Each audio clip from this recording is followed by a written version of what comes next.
And it is my honor to introduce to you one of the guys who's been fighting the good fight for you in Richmond year in and year out, who's actually been standing up for working folks on issues related to rural broadband, economic development, standing up against predatory lenders and others, trying to make community college more affordable, trying to bring common sense expansion to our healthcare system, including the mental health system. He is just someone who has been tireless. He's been a voice for rural Virginia and small town Virginia. One of my heroes, your Senator Creigh Deeds.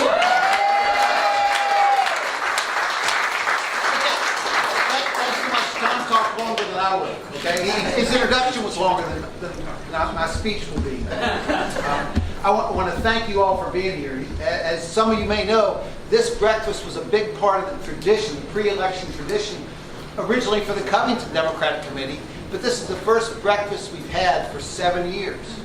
Wow. So it's important that we revive this tradition, that we revive this committee, and I want to thank you and congratulate you on the work you've done to get the committee up and running again, and make it important. Good job, in Josh. this community. I've only got 4 points. Okay, first point.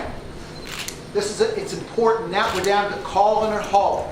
Okay, the last few days, call and haul. Call the people that you think are going to vote Democratic. Knock on their doors if you have to. And then make sure they have a plan to get to the polls. Your chairman, Ron Goins, told me there's a plan, and I'm sure there is. There has to be a plan to get people out to vote.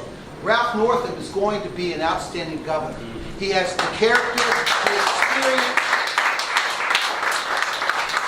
and the plans to make his 4 years count. 4 years that are going to be critical to Virginia's future, to make sure that we have a plan to bring prosperity to every corner of the Commonwealth and to give every Virginian the opportunity to enjoy that prosperity. Number 2, we have to elect Ralph Northam because, and the work Tom Perriello has done has been amazing.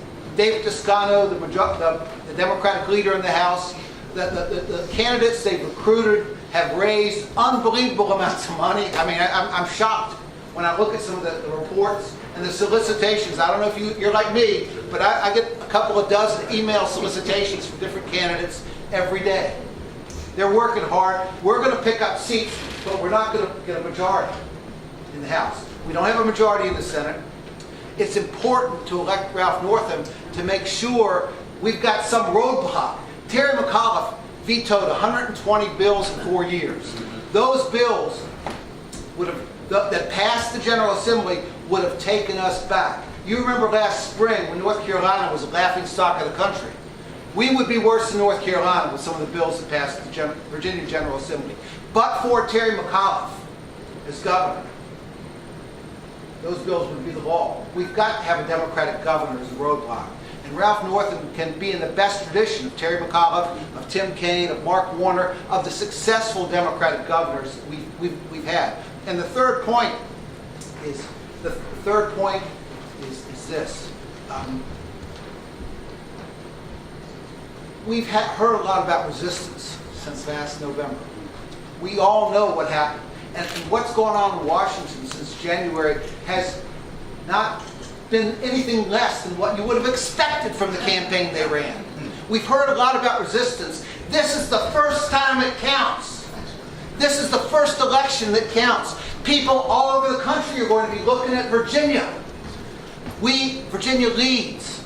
This election will send a strong signal to the rest of the country and point us in the direction we need to go. The fourth point I want to make is this. Do not stop when you vote for Ralph Northam.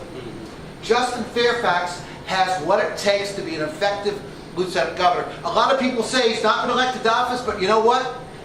Chuck Robb wasn't elected to office before he was elected to lieutenant governor. Don Byer wasn't elected to office, and they both did great jobs.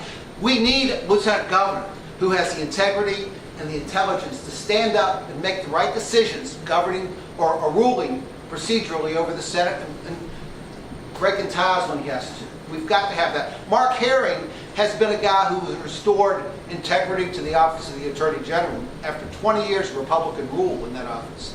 He's brought a new team to bear He's been brave in his decision making. We've got to elect those two guys. Where you've got the opportunity to vote for delegates, do it. Vote for Democratic delegates. We need as many as we can get. This election is critical. It's come down to Haughland and Haughland now, so it's on your shoulders. This election is on your shoulders. We've got a full slate of candidates, but this election is about you, and it's about what you do in your communities. And so, do a good job.